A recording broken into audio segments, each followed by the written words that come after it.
I'm Christian Abbott. I'm Nathan Lavender. I'm Sean Abbott. And this is the Red Mist Podcast.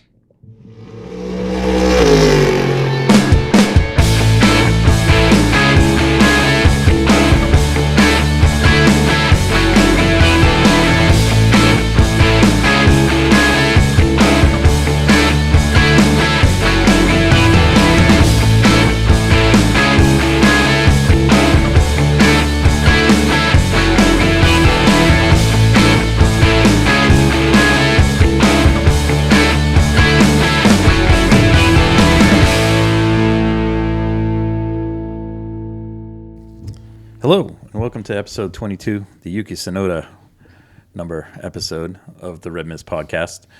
On tonight's episode, we'll discuss NASCAR at Talladega, F1 at Singapore, the return to Singapore, and an interesting race as it was, leading into the Japanese Grand Prix this coming weekend, and IMSA's season finale at Petit Le Mans. And we'll have some other racing news and look forward to the upcoming weekend of pro racing and a karting event. Mm-hmm. So let's get started. We'll start with NASCAR. Our NASCAR expert Nate Lavender is not here tonight. He's on assignment. Yep. Deep in the woods of Maine. Mm-hmm. So Nate won't be joining us. However, I did catch the race. I mean, how much of it did you watch? Because I didn't really. I just kind of tuned in, and then I saw that last caution, and I was like, "Well, that sums up NASCAR." Just waiting for a car wreck. That unfortunately only one happened. Fortunately, one happened. Yeah. Overall, all the NASCAR boys were good boys during the race. The one incident actually early in the race, it actually really was just kind of a racing incident. It wasn't, people getting anxious or anything. Was that the one that they were pushing into one? They were jockeying because I tuned in but somewhere in the first stage, and then within a minute there was an accident. Yeah, and it wasn't at a point in the race where you'd think like they're gonna all try and do a grand clamage or something. But people sort of themselves out. Logano got lucky though; he was right in the middle, and somehow I don't know how he got out of it, but he got out of it. Yeah. But the majority of the race was some good pack racing. The cars are. It's interesting. They definitely move quite a bit when they're in the draft, and I'm still not 100% certain they're supposed to be bump drafting, but they were. It seemed like some of the guys figured out how to do it. Yeah. So. I think the thing you need to do with this car is they were saying you need to really. I don't want to say this the wrong way, but center punch, or you got to line up behind the car. You can't. Before they used to do the sides and stuff, you know. Of the bumpers and stuff, but these ones you got to really be right behind it. The cars did get like big runs at certain points, things like that. When they did kind of fan out at the end of the stages and at the end of the race, they did like coming into the and this is what I like about the Talladega is that the finish line is.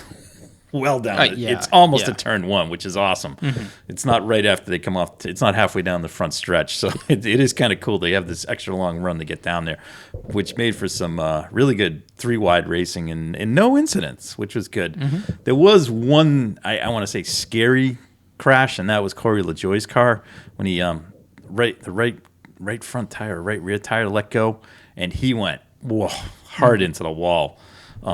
And there was no warning on it because you just saw the car just go whoop right up the track, and it was wow. He was very fortunate that it kind of hit the way it did, but it was a hard hit.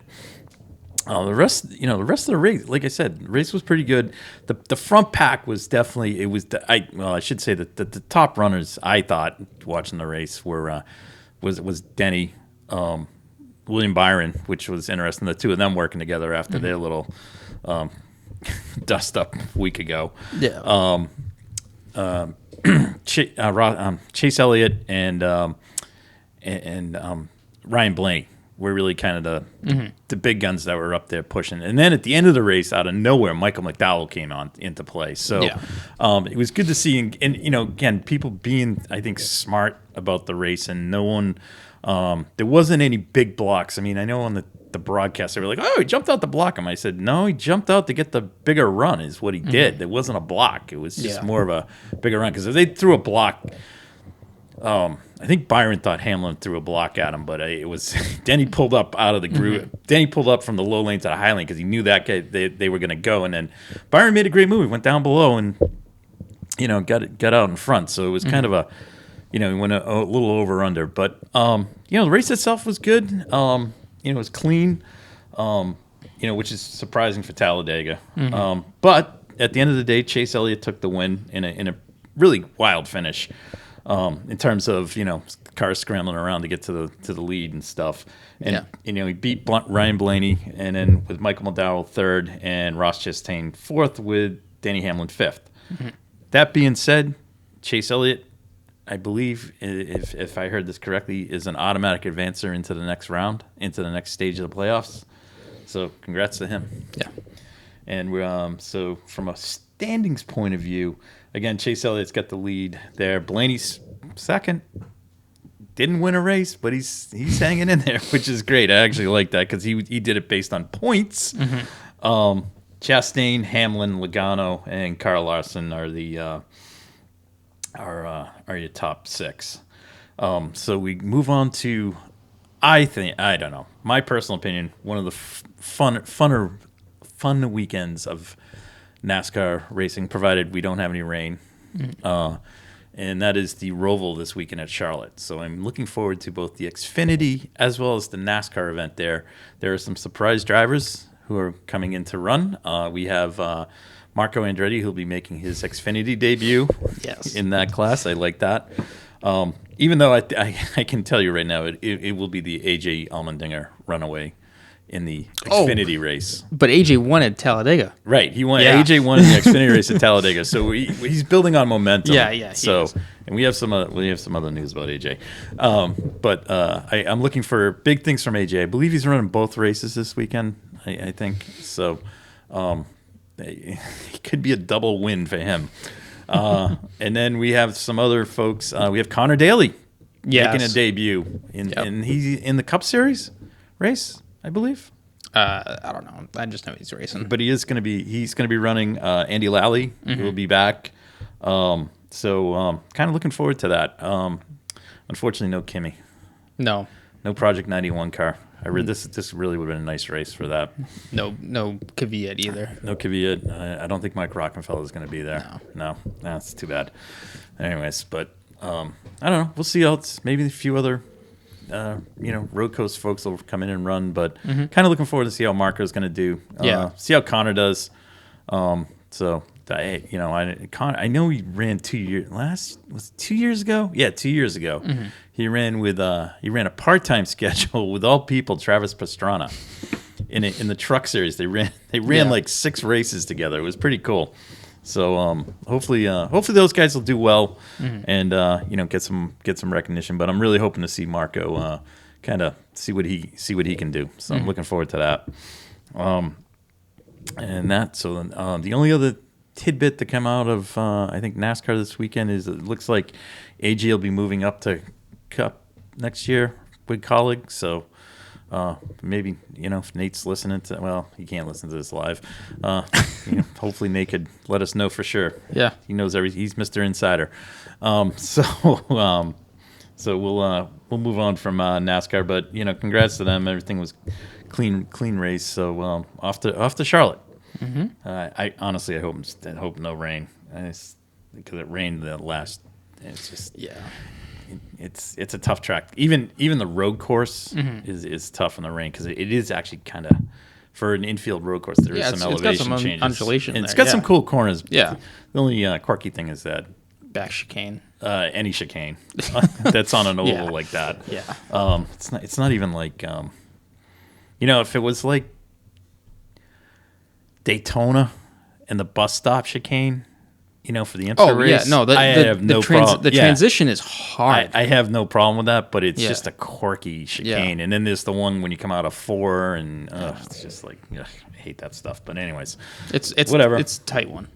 All right, let's let's move on. Let's go to Singapore. And I was very happy first off that this race was back. It's always it's a great race. It's always a grind because it is the longest race on the calendar in terms of it's always bumping up against the 2-hour limit. And it is a driver test because it is no matter what time of the year you're there, it is steamy. And this weekend was no exception. Overall, the weekend was from Friday to Saturday. It was completely disjointed. It was all over the place. Yeah. Just the Red Bulls were not on. I don't want to say they weren't sharp. It wasn't their sharpest weekend. No. They had what, a couple issues in practice, and then I mean it probably didn't help that with the amount of rain that was falling that nobody really wanted to wreck a car either, right, because you wanted to save it for the race. But even the race wasn't sure whether there was going to be rain or not. And I mean, so it was kind of tough there in the first session. I mean, Lewis did get was P1 and FP1, but then Mercedes suddenly crashed back to earth in FP2. So it's the way it goes with that car. So, but qualifying though, oh boy, Verstappen definitely was the class of the field until his team Red Bull miscalculated the fuel in the car. So that was the a reason for his sudden entry into the pit lane on at the end of the FP3 Q3 session. And so he had, if he didn't pit, he wasn't gonna make the minimum fuel sample. So, and that's a huge deal because that would have put you right back at the back of the pack, because you would have started dead last. There, and and that's a tough. It's like starting dead last in Monaco. It's tough place to pass. It's tough, yeah. So that didn't help. Not surprised that the Ferraris were quick. No, I wasn't. No. I very happy that Checo qualified P2. Yep. We had Lewis up in P4.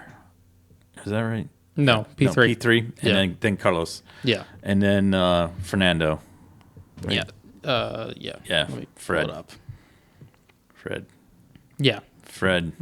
Lando, yeah. and then Pierre, and then Max. And then K-Mag made it into K-Mag Q3, made it in. And then Yuki rounded out the top 10. Yeah. So good job by AlphaTauri.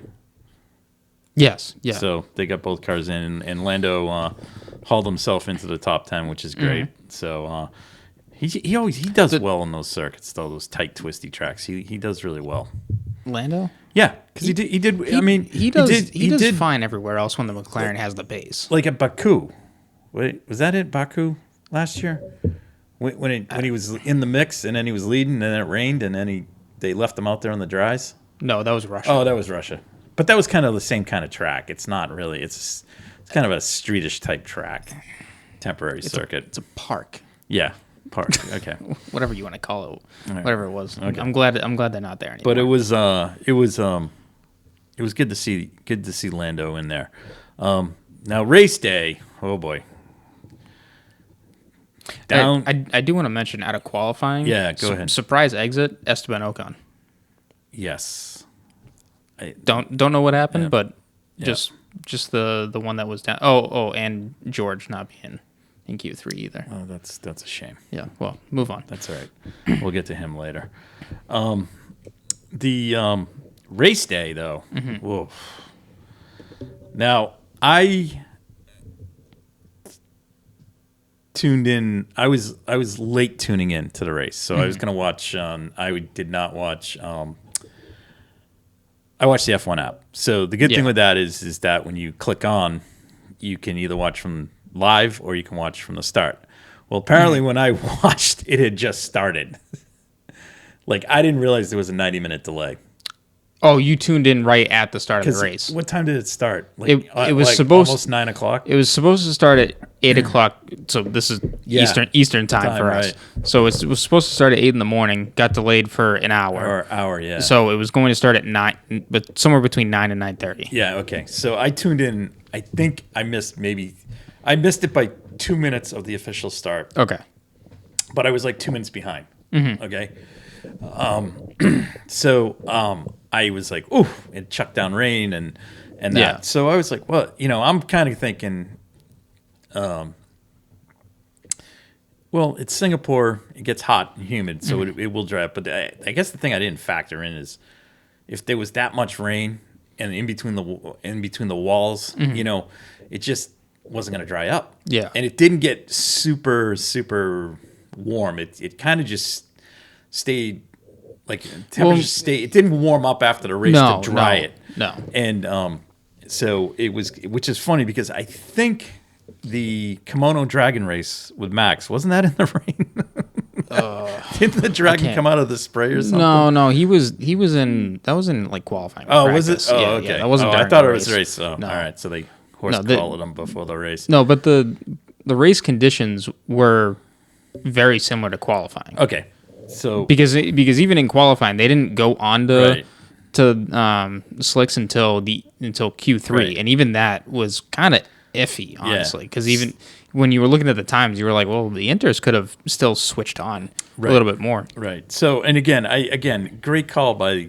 Well, I did not hear what Crofty and Martin Brundle had to say, but I thought it was the right call to delay the start. Yes. Because what are you going to do? You're all going to pile into turn one. Yeah, and we got carbon fiber everywhere. Right, and there was already 2 hour delay. There was already enough incidents as they were during that race. Don't get me wrong. I want them to use the wet tire, but to just go out in downpouring conditions for no reason, like give the track on a street circuit. Right, just give everyone a break. Yeah, let everything kind of settle down a bit. Plus everyone's got to go to Japan next week. That's true. And we're under a cost cap. Yeah. So you want to talk about cutting funds down, especially for the smaller teams. I'm sure they would enjoy it a little bit more. Granted, some of the smaller teams, didn't really get out of it this weekend. But I think what I'll do later this week is I will go over to Sky Sports and watch the rigmarole. They were all like. Did you watch Sky Sports? Yeah. They should. They were like we got to get going. We should have been racing. Like, what do they got to get going? They are under the lights. It's the same. They got all night. Right, it's the same discussion that they had at Monaco with this. At Monaco, you got to get going because there are no lights. Correct, and I get that. Okay. But it was this. Yeah, this time it wasn't it wasn't the electronics that had an issue. Whatever, but you're talking about where Singapore is in the globe and how quickly it downpours and how much rain you get in a bit. It's not worth it. You're going out there in a swimming pool basically. Even when it's dry. Right. and what kind of and let's be real. The amount of spray that was coming off on that first lap, you could barely see the cars. Yeah. You want to go out there in full torrential rain and not see the car at all as a fan? The only guy that had the advantage was Checo after the start. After lap 1. So but I think they did the right thing. So I mean, if folks disagree, they disagree. But it's these cars. This isn't like racing Formula One cars back in the 70s, back in the 60s, and that the cars are much wider. Yes. Okay, that's the problem. Yeah. Okay, so there is if you took Mario Andretti's World Championship winning car, if anyone wants a great size comparison, watch historic Monaco racing. Yeah, you will realize how big these cars are. Right, in the cars in the 70s, even up until about the mid 80s, they can get it. You can go too wide in spots in Monaco. Oh yeah, but there's just the cars are wide, and obviously bigger tires this year. So they're pumping more water into the air. Yeah. So I mean, again, I think it was smart to hold off on that. And I think looking forward to the fact that you're going to Japan next week also comes into play. And again, we're talking about a situation where we're starting the race. Right. It's not like the race had started and we're moving into rain. Right. If it was moving into rain, you're talking about 20 cars going around, and honestly, it probably would have been okay to at least test the wet tire to see if it would have been okay, because you would have had that racing line still been running over from all the cars going around. So after the delay, we get to the start. I think just one thought on there's a whole rigmarole that they have to go through, like a starting procedure after a rain delay. I think that's where they need to look at it. Like they still go through this thing of like, oh, we're gonna have the celebrities out. Like you know what? No, if once it gets moved to a rain delay, they're gone. Yeah. Okay, I don't really need to see whoever out there giving Martin Brundle the cold shoulder. But because 9 times out of 10 they don't even have a clue. Like they're lucky if they remember what they're there for. And then then there's like a whole like you go out do reconnaissance laps, all this stuff, and I'm like. Okay, I get the reconnaissance laps on that, but then there's like this 20-minute hold. Yeah, it's like don't need it. Let's just we can cut it down to a half hour and get the race going. That's the piece I think a lot of people get frustrated with is after the rain delay. Then there's this, and you can if you really wanted to, you could even just have everyone line up in the pit lane. In the wet. I don't. Those cars are so sensitive. I wouldn't want to go in wet. That's the thing. You're not talking like leaving them out in the rain, are you? No. Don't leave them out. I'm just saying like instead of dragging everyone out to the grid. Oh yeah, just have them in the pit lane. Yeah, because then you don't set anything up. Or just do it in the garage. Like in MotoGP, they have what they call a quick start, and that's what they do. Everything that's done on the grid is done in the thing. The guys go out do a reconnaissance lap, then they come right to the start line. So. And that's FIA or FIM, whatever. It's all the same. But hopefully maybe they'll look for some ways to just kind of speed that up a little bit. That'd be great. And in the immortal words of David Crofton, lights out and away we go. And away Checo did go. Yep, and never looked back. Never looked back. Apparently, and I missed the I didn't see when they do the inside in-car, I didn't see Charles's in-car. For the onboard? Yeah, the onboard at the start. Because apparently as he pulled away, like about 60 feet from where he pulled away, he was picking up speed, and then there was a puddle or standing water in your car. He lost traction there. And that's what I was going to say. The initial launch was fine. It was the second phase apparently it like he came across some running water, which I get it, but I guess maybe should have paid attention to prior to, I don't know. Anyways, I'm not going to blame him, but I figured someone from Ferrari. It's rain. But anyways, it's a wet start. Anything could happen. I mean, Max started in second gear and he went into anti-stall. So that's the other thing with these cars. They start in second gear in the rain. They don't start in first gear because if you start in first gear, everyone's just going to spin the wheels and it'll look like Mario Kart. So got down. Everyone got through turn one. Yeah, that turn 1 too. The first lap was fine. It's wet. It's wet. You that's about as close as you can get. Yeah. And not have an issue. I don't think he understood. I mean, I still think sometimes he just thinks that everyone's going to move over. Everyone's going to move over for him, and I don't think that was the case. And Carlos did nothing wrong other than take away the racing line. Yeah. So I mean, that's enough of that. Then we go back in the pack. Max fell back, and then he's kind of behind Magnussen. Now, I love K-Mag. I love him. I like him. He's got to realize he's in a Haas versus a Red Bull, and they need to get points. And he's in a point-paying position now. Right. He's starting behind Max. Okay, so he got. Max dropped back. He got ahead. Yeah. I get it. Like everyone's, he's racing him hard. He races him hard, and then constantly he's getting the front wing in problems. Yeah. All right. Don't get me wrong. I agree with that. You got to keep it clean and watch it. Yeah. But the meatball flag was BS. I don't get it. I know, and I think right now I'm going to be honest with you. I think the reason it comes out, I hate to say it's reputation. Yeah. And as soon as, and also I got to wonder about that wing too, because that thing's it doesn't take much, and that one's a little flimsy because it took Lewis later in the race to go straight into the Tech Pro barriers, and his wing came off, crumpled. Yeah, but I get that. Yeah, but his Max really, K-Mag didn't make super huge contact. Well, it depends, because that thing's out like this. It depends on the impact, because if you look at all the 4 cars that hit the barrier this weekend, majority of them hit it square on. Yeah. Granted, I think Albon hit the actual concrete wall. Yeah. So yeah, of course your wing's going to break that way. But I think Lewis was able to get away with it a little bit. Right. I'm of the opinion I think the Mercedes is a little overbuilt. Could be. So because I've noticed some of the incidents they get involved with, their car's able to withstand some impacts a little bit more than others, which is fine. But that just means that Mercedes has chosen reliability and robustness over a fragile and light car, or potentially fragile. But it's definitely not.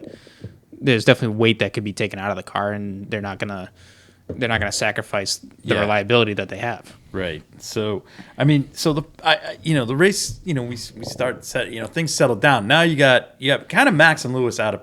Lewis was out of position because he dropped back. Because he got stuck behind. He fell behind Carlos. He was just behind Carlos. Yeah, I know. So, but he was in fourth the whole time. But I think if he was ahead of Carlos, he would have gapped Carlos. If he was ahead of Carlos, it would have been the order would have been the same. Just Carlos and Lewis would have flipped. That's it. So you got Max coming up through the field. Mm-hmm. And what people are like, well, he's gonna come through the field. I'm like, well, he's gonna pick certain guys off. Right. The problem is there was no DRS for the majority of the race. I don't view that as a problem. No, I don't either. But it's like as soon as they said the DRS wasn't going to be going for a while, I'm like, this isn't like Max is going to come blowing through the field. No, and it's not the artificial racing that F1's created. Like this is what F1 used to be. I'll be honest with you, the Red Bull has a severe advantage to everyone else in it. Yeah. Okay, so it was and that was the same with the Mercedes for the past however many years. Whenever they had to start from the back of the field. Yeah. So from my perspective, it was kind of nice to see Max kind of drive, through the field. Didn't hear him complain that, where's the DRS and all that. He just, said about, but, at the same point, he's like in the back of his head, he's probably going, I just got to see if I can pick guys off where I can pick them off. And then, if something happens up front, I get up front, things like that. So you never know. Mm-hmm. And I think that's where his mindset's kind of changed from a couple of years ago, because he definitely would have stormed through. Yeah. Because I was like, Will Buxton was like, oh, Max is going to come right. I'm like, I'm not so sure. It's Singapore. I think people are forgetting how Julian tight Palmer. of a track Julian Palmer's like, you really got to. You're driving this, so you're going to have to really. This is old school, so that's what he was saying. So which I agree 100% with. So it was kind of from that perspective, it was refreshing. Mm-hmm. I was kind of bummed Max wasn't up front, but it is what it is. I'll be blatantly honest. It's an off week. It's an it happened. But did not deter from the action up front, because the two at the front put on a show. Yeah, and hats off to both of them. Mm-hmm. Leclerc was doing everything he could. Again, the lack, he was trying. Checo didn't make one mistake. The one mistake or the two mistakes we'll get to. We're going to talk about that. On Leclerc's end? No, Checo's end. That he got the safety car. We'll get to that. Oh, okay. So we'll get to that. But from a racing standpoint, let's take that out of the question. Those two put on a hell of a show. Yeah. And there was some great stuff going on in the middle of the pack there. Seb was he was doing great. I mean, he got caught up in a couple battles with Lewis and Max and Max and Lewis and Vettel. Those guys did, they did what they could. Yeah. Max tried once to, his one big move was on Lando. Yeah. And he suffered, and I think he could have waited. I think he had a little bit of red mist. Yeah, I think at that point he was like, oh, this is where I'm going to get. I was going to surprise him, and I just. Well, it was the closest up until that point. That was the best opportunity he had. Right. So from that point, I definitely think no regrets. But at the same point, in his mind, that might have been go time, and then it didn't work out. Yeah. So, but definitely looking back at it. But then you had somebody quietly coming up through the field is Ricardo. You know, and then obviously he got the advantage of one of the safety cars that played right into his wheelhouse in terms of his strategy. Well, not his fault. Nope. That's the way it works. And you know what? Once he got up in there, he proved he could run up in there. Yeah. I think in terms of like folks when they were going to go to the dry tires, I think everyone did the right thing going along because that track wasn't drying. And Carlos Sainz after the race said he was shocked that the track didn't dry out as much as it did. Yeah. He was really shocked. He just thought it was gonna, and I think everyone else was too. It just didn't dry. It just seemed like everything was just sitting. And that, it was great to see Boy George get out there and mix it up on the tires. Took one for the team. That was nice. I'm like, okay. Well, but he's in a Mercedes. He shouldn't be battling back there. Sorry, I'm using his words against his. But we'll get to him. Yeah. I want to talk about. So I want to talk about the safety car. Which one? Both of them, because were they right to have him? Yes. Was Checo wrong? Yes. He was laying back, and the first one he was told, I believe, twice by the FIA told Red Bull, tell him to pack it up. Okay, that happened, and then the third time was when they gave him 2 shots and then they still didn't do it. That's when they said they were going to investigate. Yeah. Then on the second safety car, he still was dinking around. Okay, now I know this 10 car lengths is arbitrary, but he literally he came around. There was one shot of him coming around a corner and the safety car was going around the other corner. That's more than 10 car lengths. Yeah. Okay, and the safety car lights were on. Okay, when the safety car lights are off, he's got the field. Okay, he's very lucky he won the race. Okay, from that aspect, because I was kind of like, what are they talking about? 2 penalties. Then they went back and showed it, and I go, well, that could be 2 penalties. So I mean, from that aspect, and I get Lewis is right. He was backing the field up because it was kind of getting a little chaotic back there because guys were trying to get some heat into the cars and stuff, and he was kind of So I mean, given the fact that he was given 2 warnings, I'm not surprised he got a 5-second penalty. I personally, this is my feeling on this. They got to do it in the race and not after the race. Yeah. Okay. I'm sorry. That's where I had a huge problem with this whole thing. Well, and it's pretty clear too. Like you can. Well, can race control talk to the teams, or is that no anymore? Yes, they can talk to the team in that sense, but the team can't. No, there's no discussions. No, anymore there's back no and forth. discussions back and forth. Just instructions. The instruction is your driver is more than 10. Let's tell him to pack it up. Right. Now, if you get 1, you get. I mean, he should have done it. Just I don't understand it. I know. I don't get. Yeah. I mean, look, Lewis kind of dragged it a little bit when he was behind it. That's why Max would sneak up on him, right? Because Max, was like, you got to keep up with the pace car, right? Or safety car. And I mean, we're all Max fans here, but at the same point, the one thing I like about Max is he exploits or explores the gray area. He makes you think about it. Yeah, that's why he was coming up and pulling up beside you. He wasn't passing you. He was pulling up beside you. He's like, "Hi, I can do this." Mm-hmm. There's nothing. There's nothing against. I just can't pass you when you go. That's the thing. But yeah, Checo was he's lucky. He's lucky, and he's also very lucky that he was actually able to pull out that 5-second gap, or more than 5-second gap at the end of the race. Yeah, and I think that was okay. Fine, his tires seemed to last longer than Charles's, and I just think Charles might have worn his out. I think Charles, because you could see he made some small mistakes towards the end. I think he just got out of that groove. Yeah, I think it was more of that. So he's very, like I said, he's very lucky he won the race. And if I'm Red Bull, I mean, it's like, you know what? Just like on these teams, can we not be playing games like on the track like this? Everyone needs to stop playing games. Because the amount of vitriol. Yeah, and it's just like, oh, well, like he blocked me, or he hit me, and whatever. I'm like, just drive. Right. Now, and don't. So that's kind of where I'm on the safety car. I don't know. Do you have any more thoughts on it? Or? I didn't hear any of the warnings or anything like that from them, so I didn't get that perspective. It came out in the post race shows. But if my thought would be, you as the FIA come over and say, this is the warning, do it now, or next time we come over, you're getting a penalty. Yeah, and just be done with it. Right, and they did it. Look, it was wet conditions and stuff. They gave him two. Yeah.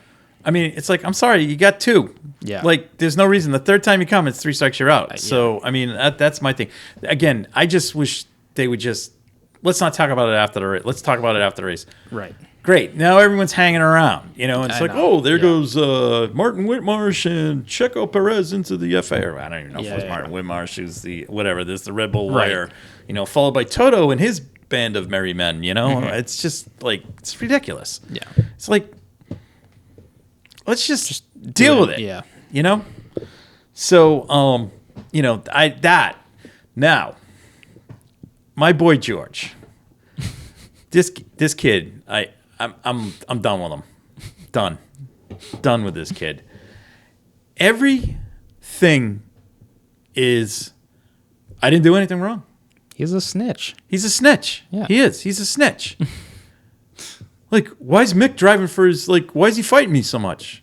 Because he's trying to drive for next year, dummy. I think the better question is, why are you back there fighting Haas? Well, it doesn't matter that he's back there fighting Haas. I mean, he had a problem with his car and he couldn't get anywhere. So, but, I mean, oh my God, he just thinks he's like, just because I'm in a Mercedes, I'm going to plow right through you. And he drives over the top of everybody. I know. It's unreal. Unbelievable. There was some funny memes after the race, though. Mick moved in. Dude, are you kidding me? Mick gave him... It's just, I don't know how much more. And then it's like, the best part, I love Jolyn Palmer though. Yeah. And he just, he's like, I'm not, no. And then he watched the replay and he goes, yeah, George, sorry, no. I mean, it's like, it's like, it's just, I'm like, I'm done with him. He's like he's Toto light. That's what he is. Yeah. I'm going to start calling him Toto Jr. Had enough of him. Oh my God. Anyways. Max tried to move on Lando and didn't work. Oh well. Yeah. Lewis was kind of uncharacteristic in the race. Kind of had 2 brain fades. The one where he went straight off and hit the Tech Pro. Yeah, which then brought out the safety car. Well, but then the one where I don't know what he was trying to do. Seb? Yeah, I don't know what he was trying to do. Okay, so the 2 things. The Tech Pro, or when he put the front wing in the barrier. Yeah. Immediate flashback was Imola. Oh, yeah. I was like, how funny. Yeah, he's going to get a safety car. And he somehow lucked out of that one. I know. And so he probably jumped 7 anyways. Positions to get to front, yeah. Anyways. Gotcha. So that was my first thought, just to not any conspiracy theory or anything like that, but I was just like, oh, it's just funny how you get bailed out. Second thing, the move on Seb, it was a good attempt, but I think he completely forgot that there's only one dry line and everything else is wet. Well, that's what I'm saying. And then which brings me to this other thought, this whole DRS thing needing to come back on. I'm all. I don't like DRS. I don't either. So I don't like in IndyCar. So I don't like push the pass either. So push the pass. I'm a little bit more acceptable because you can use it wherever you want at any and time. Then you penalize yourself by running out of it. Yes, I get it. Or you penalize yourself by not using anything. Right. Whereas DRS, it's whatever you want. DRS is a clear advantage to the car behind. Car behind, and it can promote a rather risque move if some guy doesn't. Yeah. Anyways, so the whole conversation of watching the Sky broadcast, Martin and the rest of them are like, "We'll just put it back on. If they're on dry tires, it's obviously time for a DRS." And I'm like, "No, because you have to go off onto the wet line. If you have to go offline, and they've been struggling for grip the entire time, what makes you think that anyone's going to be able to stop on that wet track or damp track?" It's just personally, I would have been told. I think the race was totally fine without running DRS. Without any DRS. Yeah. Because even with DRS, Sergio was able to defend Leclerc, so it's not like it really made any difference. Leclerc took the fight to Sergio. Yes, he did. But even before then, Leclerc was still on his rear end the entire time. Yeah. So I don't. I think that race would have been fine without DRS. It is what it is. But that's again the whole, like Ross Brawn said when they were starting with these old technical regulations, was the whole point of DRS's implementation at the start of it was to get overtaking back into the sport. Now you need to transition to having the cars be able to follow each other, do it closely, and then have passing that way, where you can take away DRS. Yeah. And this race was classic in what motorsports is, because you don't need a ton of overtakes to make good racing. No, sometimes a good hard-fought battle is exactly what Perez and Leclerc was. I was always waiting for Leclerc to make that one. Yeah. Lunge, or Sergio was just going to crack, Right. But because great case in point, the tag race that we had at NHKA the other week. Oh yeah. There was 4 of us there following each other side, bumper to bumper. Yeah. And there's no DRS, no push to pass. It's just pure engine power and pure setup. Yeah. That's all. And kart setup. Somebody made the right move at the right time. Correct. Yeah. But that's doing it without any artificial assistance. Yep. Yep. The only other thing I think you wanted to kind of just touch on briefly was the Joe and the goat. Yeah, I'm of the opinion I don't. Watching the replay back, I think Joe put him in a bad spot. Okay. Because they're racing side by side, so Latifi should be watching for where he is, but I think Joe put himself in Latifi's blind spot. Yep. So to say that it's all Latifi's fault there, I don't think that's correct. And then especially when you are in someone's blind spot on going to where's the outside of the corner, and then you're looking into the next corner, which is opposite of where the car is. I'm not surprised Latifi lost him, because he's not focusing in that area of the track anymore. Because I'll attribute it to that incident that Lewis had, where he tapped either Alex Albon or Max around the outside. But because I can see the point of view, if you're turning right and the guy's coming around your left side, you're not focused anywhere on that left side. So your vision's away from where the car is. So I totally get it, even though it might be kind of obvious from everyone on the outside. But when you're in the moment and in the seat, like, that's not where you're looking.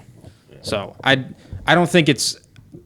I think Latifi needs to, be a little bit more aware. But other than that, I don't think. I don't think it was his fault entirely. So I think Joe needs to drive a little bit more heads up, like.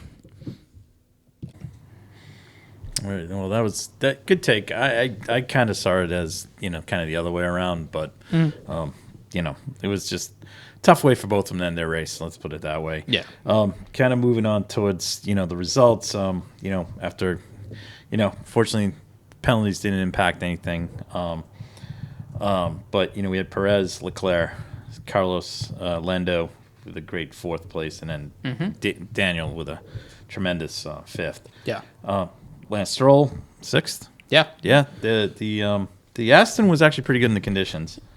Yeah. I mean, because they would have been 6th and 7th, but Max pipped Vettel at the finish, and then Lewis in 9th with Pierre 10th.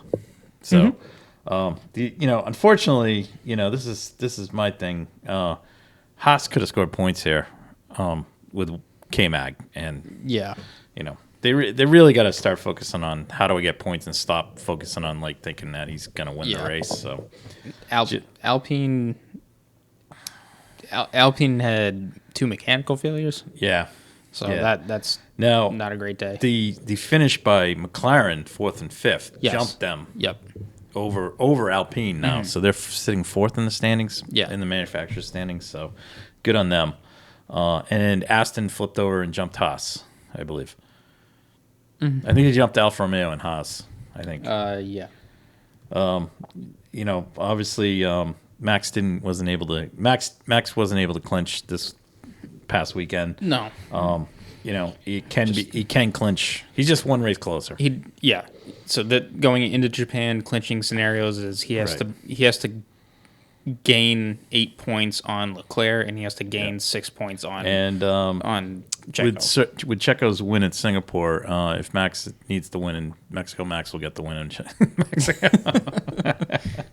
I think it'll be over. Hopefully, maybe he'll clinch it in Coda. That'd be cool. A Max win and fast lap, and then if Leclerc finishes second, that's the title. Oh, in Japan. In Japan. Oh, okay. So, all right. So this is. Look, 8 points and 6 points that he has to cover. Okay. It's right. Gotcha. He just kind of has to run and finish at this point. Excellent. All right. And Mr. Saturday, Mr. Snitch, we'll call him now, Mr. Snitch. Yeah, because he can't be Mr. Consistent anymore. He sucks at doing that. Sorry. Well, he's in trouble right now because Carlos is breathing down his neck. So I know. Well, kind of shame on Carlos for. I know. Being in that we had a position couple races, but yeah. Anyways, onto Suzuka. No, yeah. Is it Suzuka? Yep. The R90. Oh. Is that it? The R90. Is that corner? I think one is R90 and then the other one's 130R. Yeah, the one. Yeah, whatever they are. But man, that's a great track. I love that track. So that'll be fun. Although we'll be up. Woo! That's gonna be an early one. Forecast says chance of rain. I know. So, it's gonna be what I consider cooler weather. It's gonna be 70s. Right. So.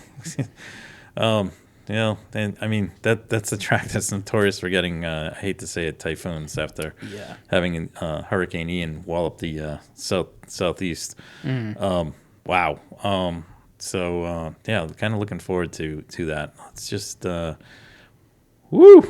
All right. Man, it's going to be... I'm just looking at the times for the race. Oh, Sunday morning, 1 a.m. Woo! That's the race. Yeah. Shit. Well, actually, you know what? That's not bad. It gets you revved up for Las Vegas next year. No, but you can. But the thing about doing that is you can watch Bathurst this weekend. Oh, that's true. It'll run right into it. Yeah. Does it run right into it? Is Bathurst Saturday or is it Sunday? Damn it! Now I gotta look it up. We're gonna talk about that race next week. Because that is I love it. Bathurst 1000 is this week for the supercars. And if you're not a supercar fan, if you have the Motor Trend app, it's on Motor Trend. I don't know. I think they're on YouTube. They moved from that platform. They release it after they do all the stuff on the app. Oh, I gotcha. But it's like the WEC, like when the WEC, you can watch it on Motor Trend, and then when they put it on, then when they do their release, then you can catch it on YouTube. Mm-hmm. But the great races this weekend. Oh, love that race. I like any race at Bathurst. Sunday is the race. Sunday. They're 14 hours ahead. Yeah, so it'll be Saturday for us. Yeah. So it says races at 11 a.m. their time. Their time, which is 11 p.m. It starts at it's like 8 o'clock. I believe it starts at 8 o'clock here on the East Coast. Yeah. So Saturday. On Saturday. So you can stay up for the whole Bathurst and watch the F1 Grand Prix at the same time. Actually, that you can put them on. You can put one on your iPad or. And the other on your TV, but that's the great race, man. That's awesome. I'll be tuning in for that. So, good race there. All right. All right. We'll talk about Bathurst next week. Next week. I think we'll make Nate part of his homework to watch that. Anyways, I guess to wrap up F1 for predictions. I'm going Max. I think they'll sort it out, and I think he'll want to seal it. Yeah, Red Bull's going to want to seal it. That's just my opinion. I'll go Carlos. With the win? Yep, and then I'm gonna go Lewis because he always seems to do well at Suzuka. Yeah. As for a dark horse, or sorry, who do you have to win? Max. Okay, I got you. Max Carlos Lewis. And for a dark horse, I will go with I'm gonna go Seb. I'm gonna go Fred. Max for the win. Yeah. I'll say Charles gives it the title shout. You want them 1-2 on gotcha. there and whatever. I think it'll be nice.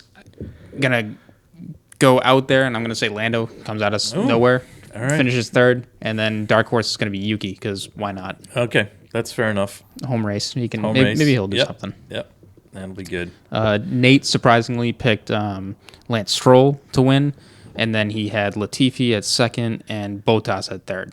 Was Dark Horse 3, or is that like no? That's his legit 3. He thinks something's gonna just be wild.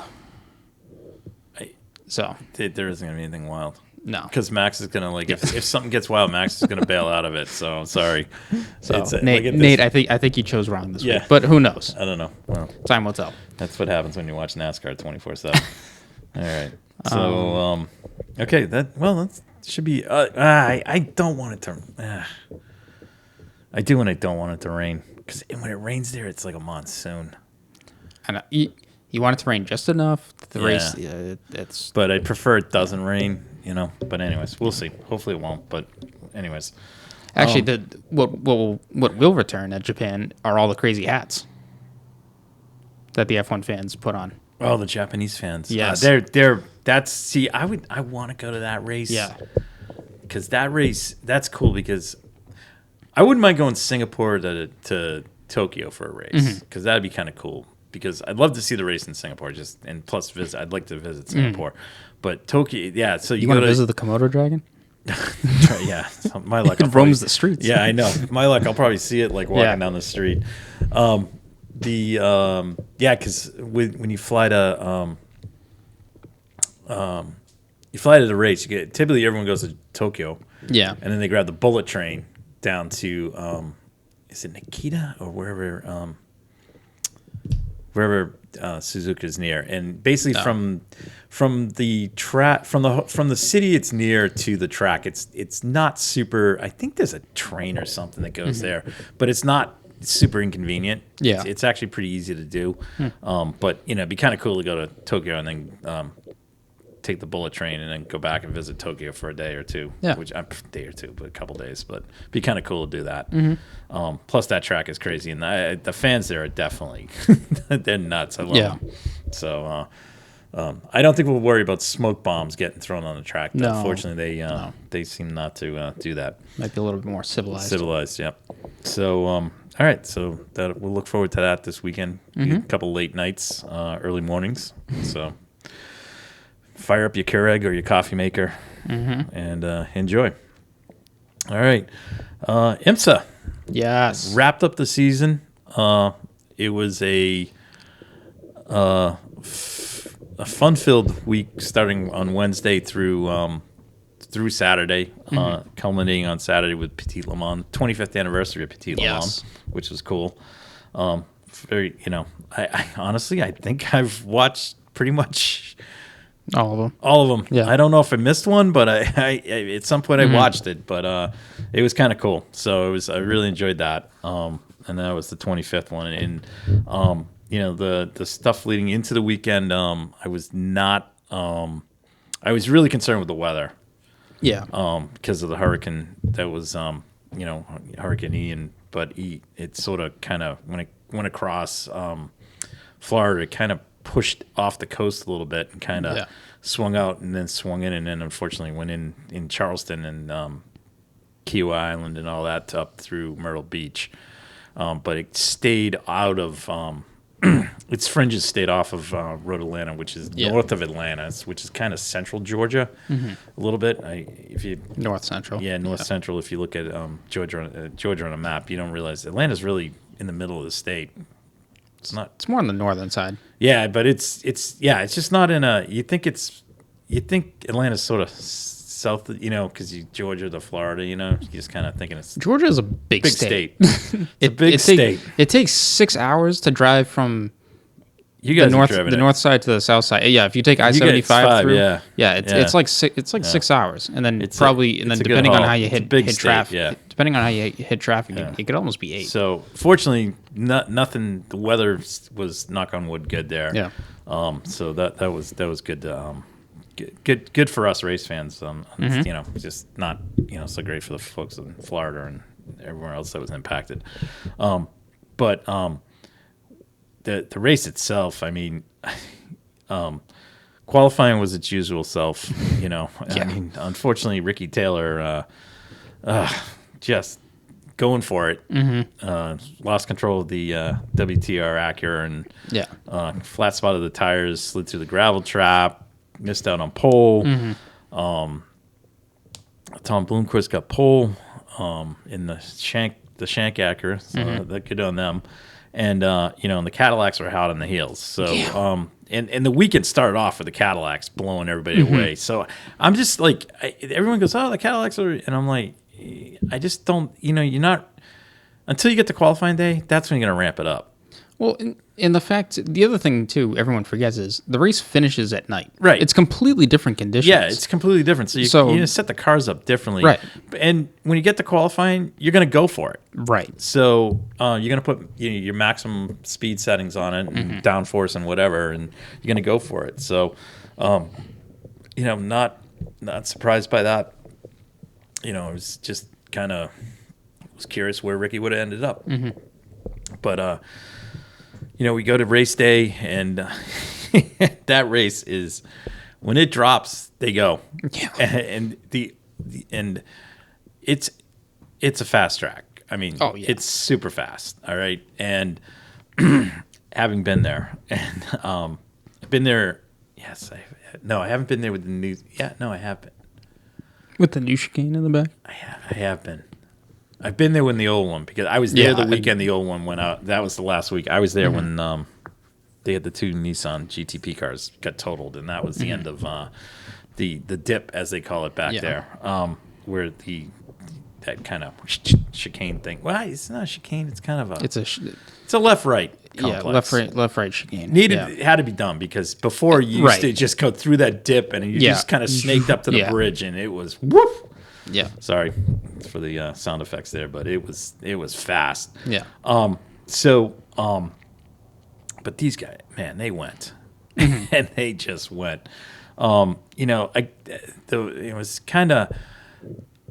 There were a couple incidents in the race. I mean, and again, it was back in the GTD field. I mean, some of these guys just between the GTD field and the LMP3 field. It's not so much when the experienced drivers are in there. It's the amateurs. It's sorry, gentlemen. Right, or gentle ladies, and as ladies, they call it. It's. I don't know. It was just a couple incidents just baffled my mind. But this. And I'll get to the DPI class, because that baffled my mind at the end of the race. Oh, too. Yeah, we'll get there. But whenever I've watched IMSA over the past 5 years, in person and on TV, it always looks like it's a caution an hour. Yeah, this is like something that we have a pet peeve with. Yeah, it's better right now only because the streaming service Peacock, you can watch it non-commercial interrupted, because if you just watch a race and it goes green the entire time, every 10 minutes it's ad. Always an ad. So, and that's not like so I mean, if you don't want to pay the Peacock service, I get it. It's a streaming service, but you know what? If you buy it and you watch it, you have no reason to complain, because it's actually it's kind of funny too, because sometimes they forget they hot mic it. And they forget to turn their mics on. It's kind of entertaining. Yeah. But yeah, I mean, there's just certain moments in the race with some of these guys. I just go, wow. Well, and you would think that during hours 2 to 8 would be just like keep the car out there and survive, and they can't do that. Yeah. And there's just, some moves are like, there's guys going down into the what's that, turn 10? And then it's 10, 11, and then 12 is the downhill, I think. Is that it? No, it's 10A, 10B, 11. Yeah. Okay.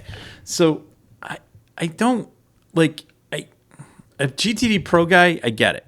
Okay, a DPI guy. I get it. LMP3 and a GTD class car. Not gonna, because even some of the pro drivers in that class. What you're doing down in there, going three wide, I don't get. And all you're gonna do is you're gonna turn somebody. Right. And 9 times out of 10 they do. Or the guy comes down and he breaks himself and goes bouncing across the sand traps down there, and then beaches the thing, and it's just it gets into. And then they go down to turn 1. Turn 1 at Road Atlanta is super fast.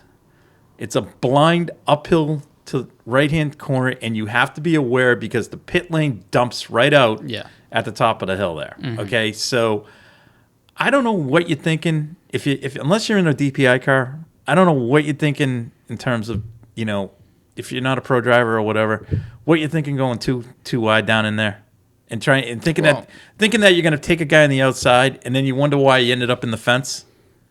I don't even think you can really excuse the DPI guys or the not pro the guys DPI guys, not the DPI guys. Well, I'll get to that, but I'm still baffled. No, I know, but I believe Ben Keating got involved in an incident down in there.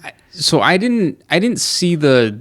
I don't think they showed the onboard, but I know he was just out there, and I was surprised that he was even out there. Right. Which, so that happened. Yeah. Then so there's just certain things like that happen, and it's like in that class. Then I'm going to step it up and go to the DPI guys. Okay. Yeah. For whatever reason it is, they feel like they can come through any corner and just muscle you over. Okay. Yeah. All right. And I'll be honest with you. I'm hoping I keep saying this every year. I really wish race control would deal with it in a more effective manner, meaning incident responsibility. They do hand it out, and they hand it out pretty quickly. They don't wait till after the race. But the incident that happened with, I believe it was Loic Duval and Aaron Telitz, should never have happened going through the S's. Telitz is going. Telitz is going through. Yeah. And Duval's coming in the Mustang sampling car, and he smoked them. And if you know Road Atlanta, you go up the hill blind. And it's in that tight right hander. And then it's that blind over the hill. It's that sweeping left, and then you really take your first right down the steep part of the hill. It's an amazing piece of track to watch a race at when you're there in person, and it is. It doesn't matter. You're full commitment. Yeah. But back in the day, I saw IMSA GTP cars go through there, and that was mixed class because they had not just the prototypes, but they had GT cars out there, and they never whaled them. No.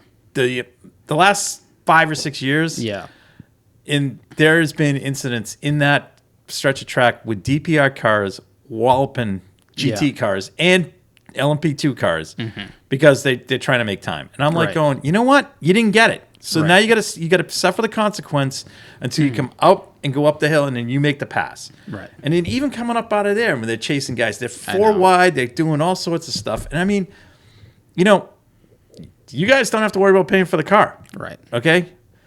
Some of these guys do. And some of these guys are like, the only chance you're giving them is to stay in the middle of the track because you're not giving them a chance to get to hold their line and get to. They're forcing them off of holding their line, and and I don't know how many spotters. I mean, teams bring spotters to these tracks, and I mean, some of these teams, I don't know how many you need around the track, but you got a DPI guy. I don't know. Sometimes, I hate to say it, the red mist turns on, and it's just I'm going for it. And Duval he smoked them. Yeah, and that wasn't even like in the middle of the race. And thank God they put the tire barrier there because that was a new idea. And actually, if I remember this correctly, that was actually Spencer Propelli was the one that proposed putting those there because I don't know if it was him or somebody else they knew had a big off there. Yeah, got same incident. I remember it was one of the Atlanta crew guys. And it might have been the Magnus car. I can't remember. It might have been one went off. Like basically got pushed off there, and they went in hard down there. And it's when you go down the hill in the grass there, it's never dry unless it's wet. And honestly, that goes into that there's a huge runoff down. Well, it's not huge. It runs off down the hill off to the left there, and there's tires down in there. But it's the wall comes at you fast. It comes at you fast, and especially when some of these guys are coming, they don't care. Yeah. And I mean, I get it. You got to make time, but I mean, that's a piece of the track. I hate to say it, if you don't get the move done at the top of the hill, I'll be honest with you, the GTP cars back in the day, in the 80s, those cars were much faster through there. Oh, yeah. And never was any incidents there. So with them coming up on cars. Yeah. So, I mean, when they got out on the back stretch, there were incidents where the cars got air underneath them, but that's a totally different story. But, that kind of just started the whole thing with the DPI guys. And, oh, my God, some of the stuff that was going on. Some of these guys just... I don't know how they're doing it, but either they're driving one eye on the track and one eye in the mirror. Yeah. I'll be blatantly honest. Ricky Taylor doesn't. There's a difference when Ricky Taylor's out there driving and some of these other guys. Like Van der Zande, he's one eye on the track and one eye in the mirror because he had a couple incidents, and then ultimately at the end of the race. I haven't seen it yet. Is he still signed by Ganassi? Yeah. Yeah, I know. Because he took out both cars. Yeah. So let's get to that incident. That was, I mean, good hard racing, but no. Right. You don't do that. So you made a run down the straightaway, down the hill. You made a run. Your teammate got kind of bottled up behind a GTD car. Yeah. He came out, made the pass. You got to run on him. I get it. But in terms of risk, reward. Yeah. And so they went they were going side by side into turn 1 at Road Atlanta. And were they leading at the time? I think they were in pit cycle. Okay. But they were going to come out in the lead. Right. Because they were hauling at that time. They were hauling. Like Bamber was on they fire. Were going to, they were at some point they were probably going to catch. Had they not, I think had that not happened, I think the Cadillac would have won. Yeah. What was it? The 02 was the stronger one, right? The one Bamber was in. Yeah. I think that was the 02. I don't know. Anyways, whatever. But I think I don't know, somebody, like, they still had a chance to win the championship too. And he goes sailing it in there because he wants to, get by him. And I'm like, and then he's off, and they're both off. And I'm like, are you effing kidding me? Yeah. I mean, you're on the same freaking team. Right. Last race in the DPI car too. I don't care that it was the last race. I mean, like it was like Shank had brave words after the race. I told him never come back with it. And stuff. And I'm like, Mike, Mike likes to talk that up. I like Mike, but he likes to talk it up. He's a little bit of a a little bit of a PT Barnum in him. But it's all right. Proceed to have a 3-day test. Yeah, a 3-day test of the new generation cards, and you have teammates. I just was like, I was absolutely amazed by that. I just. Couldn't believe that. Yeah. Couldn't believe it. But I don't know. So, but I kind of like to put out a little bit of a shout out to some of the young guns that were in the race. Mm-hmm. Sebastian Montoya. Yes. Great job. Driving with JPM. Yes. And Henrik Hedman. Now Henrik Hedman is a really good driver in LMP2, and they finished second overall. Seb drove the last. He drove the last stint, and he got beat. He got beat by Louis Delatraz. Mm-hmm. Now Delatraz is really good. Yeah. I like him. I just think he needs to realize that Colton Hurd is his daddy. That's just what I think he needs to realize. And then sorry, I just had to put that out there because I like him, but he's crap after that. After the 24 hours was just pure crap. I mean, it was like, I'm kind of glad Pato wasn't in the car then. Mm-hmm. Because I think Pato would have got fired up about the crap he was pulling. Probably. Whereas Colton's just like, yep, whatever, dude. Yeah. I think Pato. I'm 100% certain Pato would have got by him, but Prado's very wears his emotions on his sleeves. Right. Whereas Colton's kind of he'll save it till after the race. He did great. I mean, those guys did. Seb was the kid's what 18 maybe. Yeah. He was amazing. The other one that was really there was a couple others. Where was it? In GTD AM. Sebastian Priaulx. Yeah. Stepped in. Now he's been running a Porsche all year in WEC. Yeah. He stepped into the McLaren to fill in because one of the drivers, like the two of the drivers, were Brendan Uribe and his co-driver, who usually runs in this car, were both with Jordan Pepper. Were both had to go. Uribe did his full stint, 3 hours or whatever he had to do. Oh yeah. He left and flew to Barcelona because there's a race the next day, and that's where his teammate who was in this car was supposed to be. But they brought Seb Priaulx in, and Seb did an awesome job. They ended up finishing, and I mean, a big shout out to Gradient.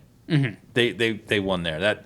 I like that team because that team there is the old Freedom Racing from the Michelin Pilot Series with Liam Dwyer. Yeah. So Andrew Slavin, who runs that team, that's them. Oh, all right. And Mark Miller helps them out. They had Farnbacher in the car, and then Kiffin Simpson. This kid, another one. He's like under 20. Amazing job. And Sebastian Montoya, 17. 17. And I think Kiffin's like 17 too, I think. So great job by those guys. And then Turner finishes third. And they are like the human pinball down there in this race. Turner. Because they started, like the weekend they had electrical problems all weekend. And then, they're going along and then they kind of got bounced around during the race. I mean, Robbie Foley was having a great battle with the guys in the Inception car and doing a great job.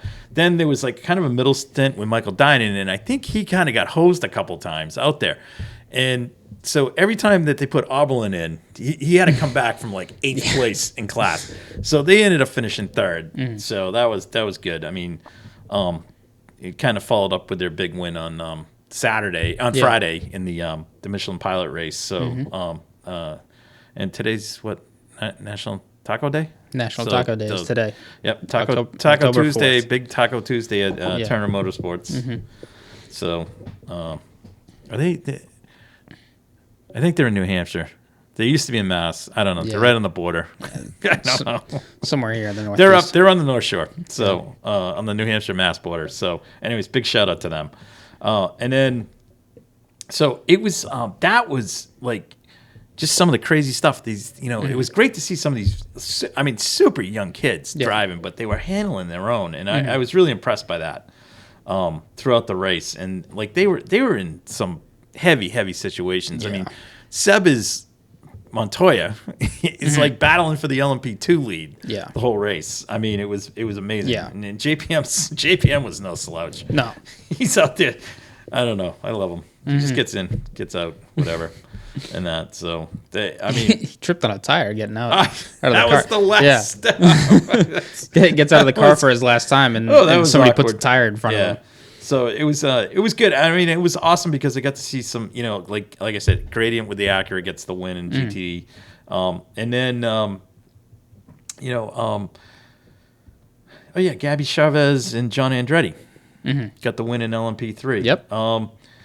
I think the low light for me, just the real bummer was, we had the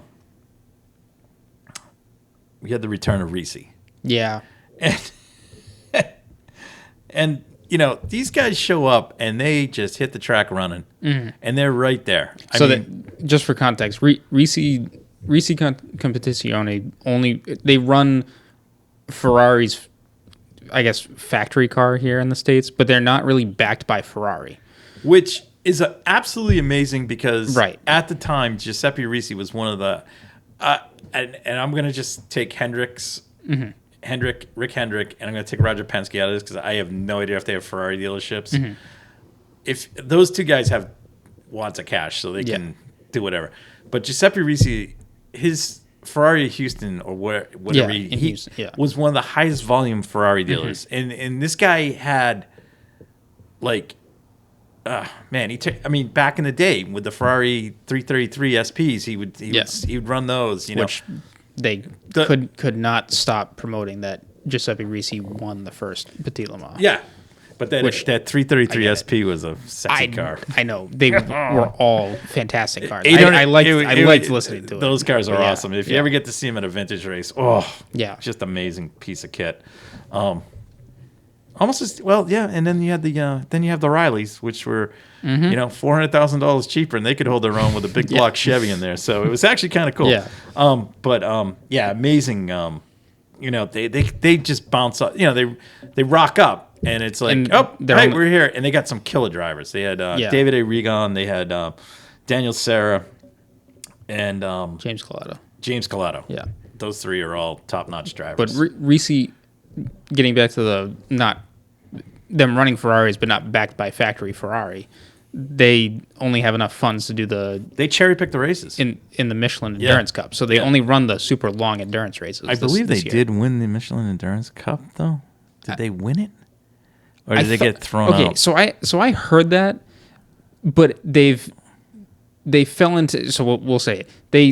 They won. They came across the line first. I know, but in road Petit Le Mans, and they got disqualified because they ran over on drive time. Daniel Serra was over by 11 minutes. Now, but they did that also at Watkins Glen, and they were third that race, and that got thrown out. So that's where I don't know if they won that or not. Okay, I don't know either, but I'm just like I'm kind of curious, like how they always have these problems. But anyways, I mean, maybe they ought to buy a new stopwatch. Because before these past couple years, they've been running full time in GTLM or GT2. GTLM, and look, he would take the car to Le Mans. Yeah. In the heyday, it was him, Corvette, and the Vipers, and from IMSA that would go. And for anyone that's and then Ford, right, and anyone that's not sports car aware, when Ford made its return to Le Mans, the podium was Ford, Ferrari, Chip Ganassi Racing Ford. And then it was Ferrari being the Risi car, which was American run. Then it was the Chip Ganassi, the other Ford, the wet car. Because remember they had four cars there. Yeah, so they had the wet car, but it was all. The cool thing was it was all American, all American flags. It was kind of cool. Anyways, well, we were there. Yeah. Anyways, we bored people with that. Yeah, but so. Unfortunately, that happened. So, but they were like in the mix the whole week. I love when they rock up. The best. And honestly, I think the Corvette guys like it when they rock up too, because the Pratt Miller guys and the Risi guys have been going at it for so long. The best highlight probably out of this weekend was the GTD Pro battle for the lead at the end of the race. Yeah, there's four of them, and it was crazy. Yeah, basically, the Lexus tries to go down the inside of the Pfaff Porsche. Yep. They both slow up through the chicane. The BMW tries to go. I remember. Tries to swing around in there or swing around the outside of both of them. And then the Ferrari snuck up the inside. Both of them. But they went down the hill. Yeah, and they go down the hill. It was good stuff. Pitch black. Yep. It was crazy. Absolute craziness. And all kept it on the track. Yep. And they again, shout out to Lexus. That was their first endurance win. Mm-hmm. Congratulations to them there. The crazy thing of this whole thing was that the pro cars finished behind. The first pro car finished behind the fifth place GTD car, which was crazy. So I was listening to the Sports Car 365 podcast before, and they said that the way it happened was apparently in one of the cautions early in the race. Did the pro cars get effed? Pretty much. So by the way, the pace car, the safety and the car wave around, So it actually, like the GTD field got waved around and basically put the GTD Pro class a lap down. And by the end of the race, I'm looking at that. By the end of the race, they couldn't get them all back. I'm looking at it right now. So, but it doesn't affect anything because no, it was just kind of class race. It's just kind of the overall GTD winner of how it looks there. But again, that was great race there. GTD, once kind of the carnage early in the race gets like, that's my whole thing. It's like, it's 10 hours. What do you not there's just certain guys that are just like, they're always in it. Right. And it's just like, ugh. I mean, like, I don't have a problem with cautions in an endurance race because, stuff happens. But when it's preventable incidents, that's what kind of grinds my gears. Yeah. So, anyways, again, great race. I guess the good thing is, you can sit around and bench race it and talk about some of the questionable stuff that was going on. But again, it was 10 hours. I didn't find 1 hour. I watched the whole thing. And I didn't find any. I mean, I was glued to it. So it was a great race. I know it sounds kind of pathetic to do that, but anyways, kind of waste your Saturday. But it was awesome. Yeah. As far as the standings go, Acura went 1-2. Shank in the DPI class. Yep, Shank drivers got the championship with the WTR guys third, and followed by Seb and Van der Zander in the Ganassi Cadillac, and then followed by Bamber and Alex Lynn in the other one. So overall that was good season there. LMP2 John Ferrano and He got first, so I think he gets the invite to Le Mans. And I think he's going to take it up. He's one of these guys. He's raced. He does EMS. He bounced around. He's from the States, but he's as a GT LMP2 gentleman driver. He's done a really good job. In that, so that was good to see. LMP3 guys from Core with the win, followed by the guys from Riley. So we didn't lose there. Kind of chalk. Yeah, we didn't lose there. So that's okay. We were 1-2 with that. Fan favorites. GT Pro, the FAF guys wrapped that. I think they just started. They just had to turn a wheel. Was take the green. And then actually that didn't change much because it was like Barnico was next in the Lexus and then Garcia and Taylor. So there was the only thing I think could have happened was possibly the Aston. But then they shot themselves in the foot. So. And then in GTD, Roman DeAngelis took the win with the harder racing car. But he had been the hot shoe all year. And then the Wright Motorsports guys. And then Stephen McAleer in the Mercedes. Now, that day just had a bad day. They were... that car just anything had that could go wrong. They had all wrong. like electrical problems, all that stuff. And then Turner finished fourth with... Arbolin and Foley. So good season. Lots going on today. Today's Tuesday. Sorry. Monday was the first test day for the GTP, new GTP era. I don't want to call it the LMDH. I'm just going to call it GTP. It is LMDH, but we've rebranded and we're going to move forward with GTP because LMDH is a mouthful. Yeah. And I'm hoping that Le Mans, the WEC guys, come up with something instead of LMH, because you can run LMH and LMDH. Can we just... I don't know. Are they keeping Hypercar? I don't know. Hypercar's fine. I don't have a problem. I like Hyper. If you want to call it Hypercar over there and we call it GTP, that's fine. Yeah. I'm good. So that was first big day. Well, they're doing a 3-day test for the GTP cars. Yesterday and today, the media was invited to watch. They were severely restricted in terms of where they could take pictures. They were all times were to be deemed unofficial, meaning that IMSA was having official. IMSA was timing, but you were not allowed to tap into it or whatever. There was all these restrictions. I know some of the major, some of the folks that cover it full time really weren't going to go because there is the big test coming up at Daytona, which is going to be more. That's going to be. I don't want to say open, but it will be. I think open in the sense that it's going to be. No holds barred. There won't be heavy restrictions. Heavy restrictions. Won't feel like a private event. So this was, and the so 3 of the 4 teams participated. Porsche sat it out. mainly because they had already booked a private test somewhere they're coming up on. Yeah. And so that's what they're going to be doing. I think they're actually doing like a 16-hour enduro run or something somewhere. And that's why they're not going to Bahrain too, which and if they went to Bahrain for the final and then tried to get back for Daytona, I think being at Daytona is more important. Well, the other thing too is if you spend all that time shipping everything over, shipping everything back, and then if something goes wrong during the 8-hour, and you can't get back out there on track, then it's a whole three weeks to a month wasted. Right. So even though Roger probably could hire a cargo jet and fly it home, but I don't think he's gonna. You just throw it all in the Penske trucks. So they'll be out in force at Daytona. So that's good to see. Yeah. So we had some confirmation of driver lineups and stuff like that come up. So Ganassi is going to run one car here in IMSA and one car in WEC, right? Yeah. Action Express is going to run one Cadillac and just run here.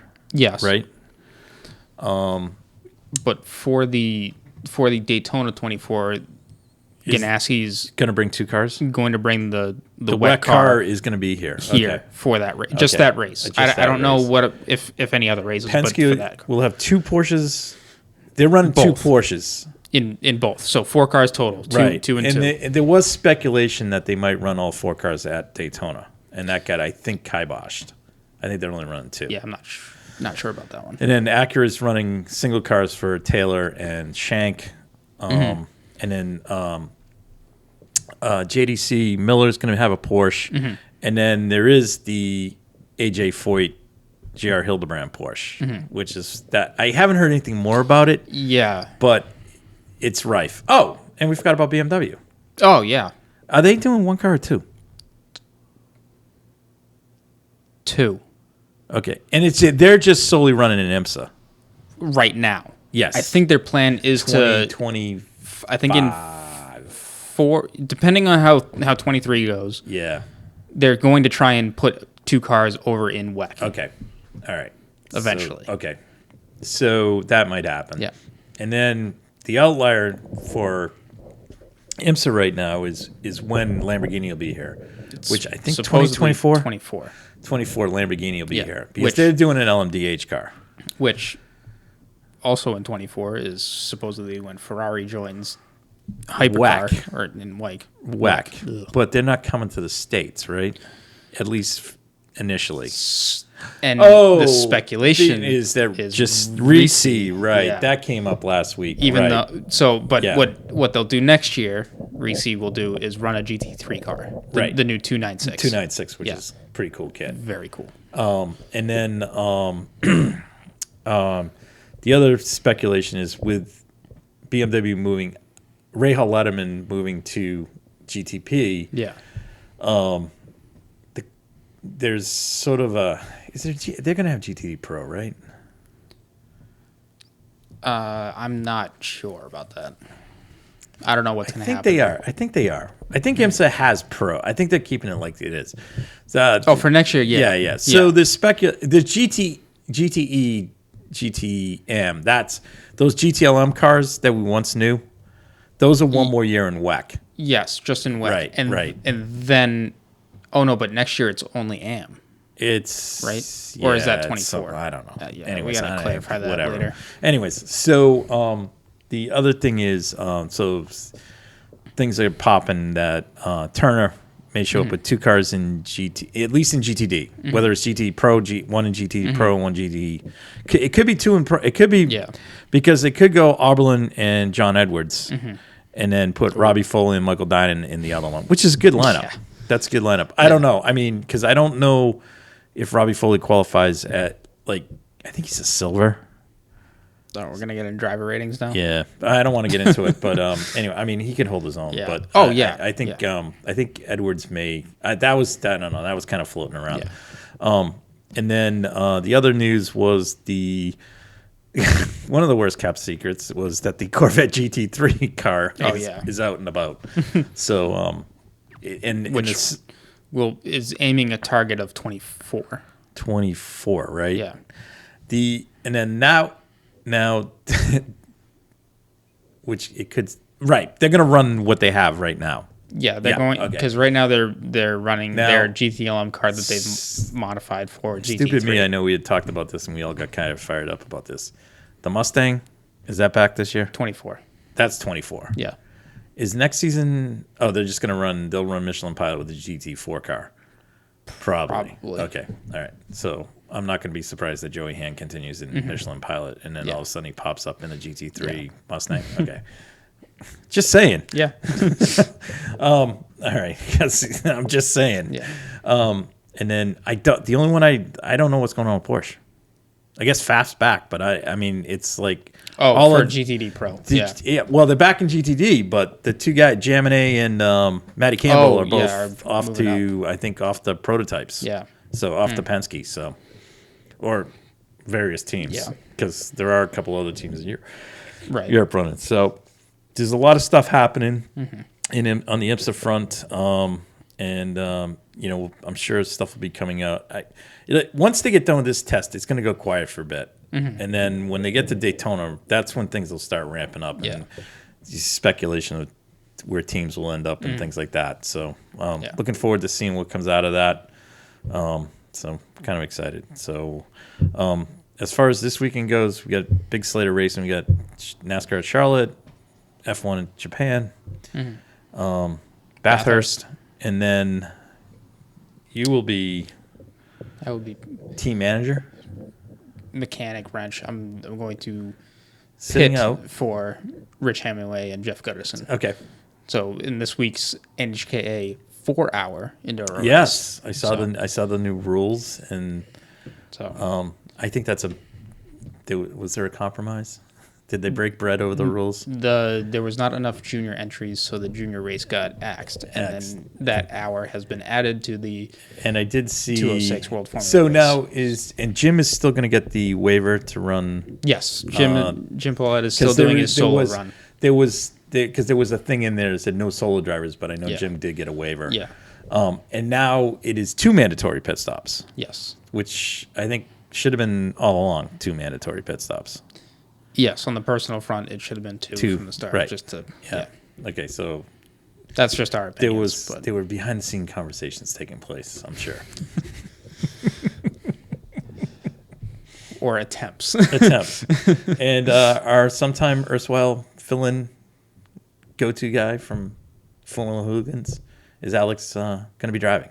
Yes. Yeah, I think he's teaming up with Will Jua and Shea Stanley. So they are doing a three-driver team. Yep. In the 206. I believe in 206. That's the last I've heard, unless things have changed between now and then. Okay.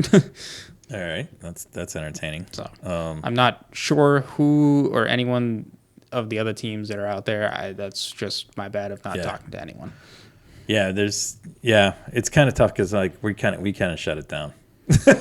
Yeah, well, our next thing is scheduling. We're doing a weekend cleanup. Well, we'll get up there. We're going to get to the Red Mist Garage and get the carts cleaned up for the winter and stuff, and get our motors sent off and things like that. So that's coming up for us. So we're pretty much done for the season. Yeah. And we're looking forward to seeing what schedules bring for next year. So might be an exciting announcement coming from Red Mist Racing, possibly. I don't know what you're talking about. I don't know what you're talking about. Anyways, well, like to throw it out there. Speculation runs rampant. Plenty of speculation. Yeah. Because why not? Why not? Might be buying a 250 supercar. Who knows? That would be awesome. Anyways, I'm going to have a little conversation. We're going to have a topic on those. Yeah. During the off season. During the off season, because wow. Donington Park. Woo. Anyways. All right, with that, I think we'll wrap up the podcast for this evening. Look forward to hopefully having Nate back next week. Or not. Well, I don't know. I actually, I'm kind of hoping because next week's, I'm hoping it's going to be I hopefully we'll have a lot to chat. Yeah. So, no, it'll be a good weekend. If I hopefully can fit everything in. So. I was going to say, Nate's going to get amped up. He's got a ton of racing that he likes to watch this weekend. What's that? What else? No, just between NASCAR at the Roval, F1 going to be in Japan, and Bathurst. Yeah. Nate actually is a supercar fan. So, like us. So it'll be good. So hopefully everyone has a great rest of the week, and we'll talk. Oh, last thing that I saw, Colton Herta signed a multi-year deal with Andretti. That's right. So that's right. He did. I'm sure there's a clause in there. There's plenty of clauses in that contract. Don't worry. It's a ride for everyone. Don't worry. Yeah. Don't worry. Don't worry. So as soon as he qualifies with a super license, he's got an out. So whatever. Unless Anyways. All right. And we'll talk to everyone next week. Have a great night. Good night. Thank you guys for listening to the Red Mist Podcast, hosted by Christian Abbott, Sean Abbott, and Nathan Lavin. It's produced by Christian Abbott, and music is by Alex Wart and Harrison Tate.